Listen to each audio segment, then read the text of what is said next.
निहाल हाशमी साहब, आप सबसे सीनियर हैं, सबसे पहले आपके ऊपर, आपकी जमात के ऊपर ये इल्ज़ाम है वोट को इज्जत दो, वोट को इज्जत दो का नारा लगा के दिमाग पक गए हमारे। लेकिन ऐसा यू टर्न लिया आप लोगों ने वोट को इज्जत देने के हवाले से कि अब तो वो टर्न भी नजर नहीं आ रहा, वो इतना दूर हो चुका है। ऐसा क्यों? बिस्मिल्लाहिर्रहमानिर्रहीम। ऐसा यूं कि मेरे साथ जो बैठी हैं इन्होंने भी वोट लिया है, तो हम और ये साथ हो गए। जिन जिन लोगों ने वोट लिया है और अपने निशस्त जीत के आए हैं उन सबको हमने इज्जत दी और वो सब आज पाकिस्तान के लोगों की खिदमत कर रहे हैं। ठीक, तो यानी आप समझते हैं कि यू टर्न हलाल यू टर्न है? हमने यू टर्न तो नहीं लिया। अच्छा। हमने कहा जो लोग जीत के आए हैं उन सबको साथ लेके हम पाकिस्तान की खिदमत पे आ चुके हैं। 2024 का इलेक्शन जिस तरह आप लोगों ने जीता, जिस तरह के वोट लिए, वो वाकई वोट को इज्जत दी गई? धांधली हुई है केपी में। केपी में? जी। अच्छा, ठीक ठीक, अच्छा, सिर्फ केपी में हुई और कहीं नहीं हुई? वो तो शर्मिला बताएंगी सिंध के बारे में। चलिए शर्मिला साहबा के पास आ जाते हैं। शर्मिला साहबा, अब 90s के अंदर हमें बताया गया कि नवाज शरीफ साहब कितने करप्ट हैं, हमें बताया गया कि नून लीग से बुरी जमात कोई नहीं है, लेकिन एक मेजर टर्न आप लोगों ने ले लिया जब आप लोगों ने चार्टर ऑफ डेमोक्रेसी साइन किया, और उस वक्त से लेके जो मोहतरमा आपके साथ बैठी हैं ये जमात आपको तंग करना शुरू हो गई कि जनाब आप दोनों का आपस में जो है वो इकट्ठ हो गया है, आपस में मुक्का जिसके एक लफ्ज़ इस्तेमाल किया जाता था। इतना बड़े यू टर्न का कोई नुकसान उठाना पड़ा आपको? जी शुक्रिया मंसूर साहब, एंड अस्सलाम वालेकुम to all the students over here. Mansoor साहब देखिए, हम आपस में बहुत लड़े, हमारे सियासी इख्तलाफात भी रहे, हमारे मंशूर भी मुख्तलिफ हैं, हमने एक दूसरे के ऊपर इल्ज़ाम तराशी भी की, हम बहुत सारे मरहलों से गुज़रे। नुकसान हमें ज़्यादा हुआ।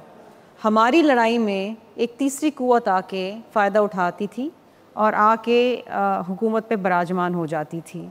हमने अपनी गलतियों से सीखा, कुछ गलतियाँ इनसे हुई हैं, कुछ हमसे हुई हैं, और एक अच्छा सियासतदान और एक अच्छा इंसान वही होता है जो अपनी गलतियों से सीखता है और सुधार करके आगे चलता है। I will not go into the details कि क्या हुआ क्या नहीं हुआ, एक तवील हिस्ट्री है, हम एक सियासी हरीफ रहे हैं, इसमें कोई कबाहत नहीं है। और आज भी हमारे तर्ज़ सियासत बड़ी मुख्तलिफ है, हमारे जो मंशूर हैं बड़े मुख्तलिफ हैं और हमारे टेम्परामेंट्स भी बड़े मुख्तलिफ हैं।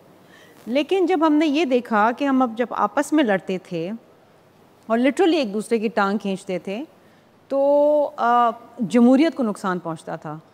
शहीद बीबी बैठी, मियाँ साहब बैठे, और ये फ़ैसला हुआ कि हमने एक दूसरे के साथ मफ़ाहमत के साथ चलना है।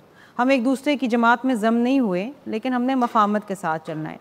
I think one of the most important and relevant documents to date has been charter of democracy, Misaq Jamhuriyat. और उसके तहत जब हम आगे चले तो हमने बहुत सारी अपनी रंजिशें, शिकायतें, गिले शिकवे एक तरफ रखे और मुल्क की बेहतरी के लिए और जमहूरियत की बहाली के लिए हमने एक दूसरे का साथ दिया और आज तक दे रहे हैं। इसमें बहुत दफ़ा हमें पॉलिटिकली नुकसान पहुंचा क्योंकि बेसिकली हम इनके साथ बहुत सारी चीज़ों पे अलाइन नहीं कर पाते, हमारा एक तनाव रहता है।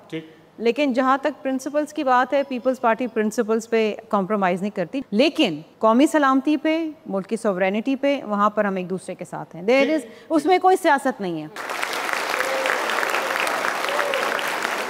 मेहरबानो साहिबा, यू टर्न का लफ्ज़ तो आपने बहुत दफ़ा सुना, आपकी जमात के ऊपर बड़ी तनकीद होती रही। आप लोगों ने फ़ौज के हवाले से 3.5 साल जो हमें सिखाया, समझाया और कि फ़ौज के साथ ताल्लुकात ठीक करना कितना ज़रूरी होता है, आज ऐसा मेजर यू टर्न है आप लोगों की तरफ से कि अभी इस्टेब्लिशमेंट के हवाले से जो आप लोग अब हमें समझाते हैं, तो ये इतना बड़ा यू टर्न हज़म किस तरह होता है, ये बताइए। I don't think it's about a U turn. मेरे ख्याल में तहरीक इंसाफ का आज जो मौक़िफ़ है जमहूरियत को लेके पहले भी वही था। आज जो हमारा मौक़िफ़ है, जो हमारा मंशूर है, जो हमारा नज़रिया है, हम तो उससे नहीं हटे। हाँ, शर्मिला बीबी ने ज़रूर कहा कि मिसाक जमहूरियत एक बहुत ही I think one of the most important मुआहदा जो दो जमातों के बीच में हुआ, मगर चार्टर ऑफ डेमोक्रेसी अगर इसको एक मुआहदे के तौर पे देखा जाए और एक लफ्ज़ी कार्रवाई के तौर पे कागज़ पे क्या लिखा है तो बहुत अच्छा लगता है, मगर उसके कितने पाबंद हैं ये जमातें जो उसका हिस्सा बनी हैं, क्योंकि उसमें सिर्फ ये नहीं था कि ये दो जमातें आपस में नहीं लड़ेंगी, उसमें था ये दो जमातें आपस में नहीं लड़ेंगी ताकि कोई तीसरी कुव्वत मजबूत ना हो। क्या आज आप यहाँ पे स्टूडेंट्स बैठे, ये इस मुल्क का मुस्तकबिल है। 60% आपका वोटर जो है, 60% आपकी आबादी जो है वो 30-35 की उम्र से नीचे है, 18 से 35। इनसे पूछ लीजिए कि क्या इन्हें लगता है पीपल्स पार्टी और PMLN के इत्तेहाद से जमहूरियत मजबूत हुई है या वो तीसरी कुव्वत मजबूत हुई है? क्या ये इकट्ठे इसलिए आए हैं कि ये एक सियासी जमात को बाहर रख सके क्योंकि वो सियासी जमात बहुत ज़्यादा मकबूल हो गई है, या ये इकट्ठे इसलिए आए हैं कि जमहूरियत को तकवीत मिलती है? अस्सलाम वालेकुम, मेरा नाम कमर अब्बास है और मेरा ताल्लुक़ गिलगित बल्तिस्तान से है। हमारी आवाज़ तो ऐवानों में नहीं पहुंच सकती, लेकिन ऐवानों में जो बैठने वाले लोग हैं उन तक हम पहुंचा सकते हैं।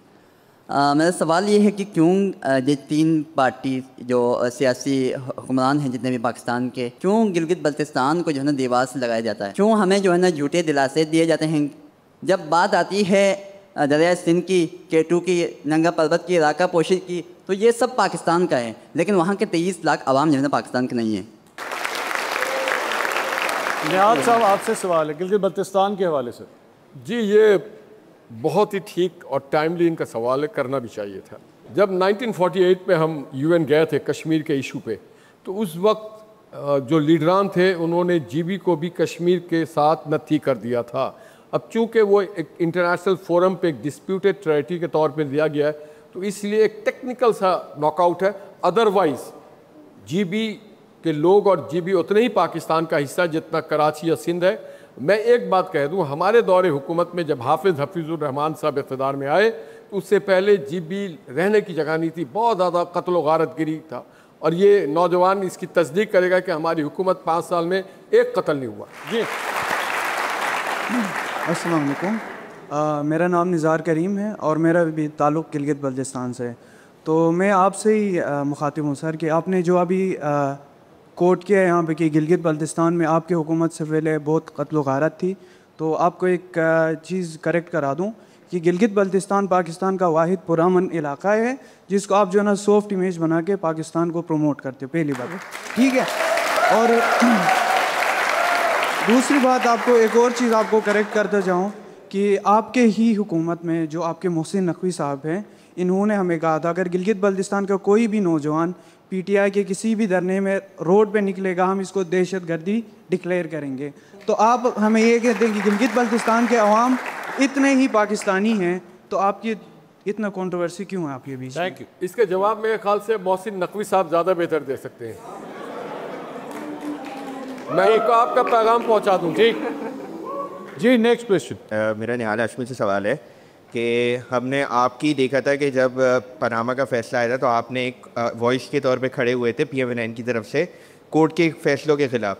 अब आपने 26वीं तरमीम के बाद कोर्ट बिल्कुल ही अब उसके हाथ पांव काट दिए, तो मैं तो चाहता हूँ कि निहाल हाशमी जैसी फिगर खड़े और कोर्ट की आज़ादी के लिए बात करें, बजाय ये कि अपनी पार्टी पोजीशन लें। Thank you. बहुत ज़बरदस्त सवाल किया है। तो आपको क्या मैं फिर एक बार जेल में नज़र आना चाहता हूँ? आप देखना चाहते हैं साकिब निसार चाहिए आपको? अगर आपको साकिब निसार चाहिए एज ए प्रैक्टिसिंग लॉयर, मैं आपको बता दूं, इससे पहले 2 चैम्बर्स के लोग एलिवेट हुआ करते थे, हाई कोर्ट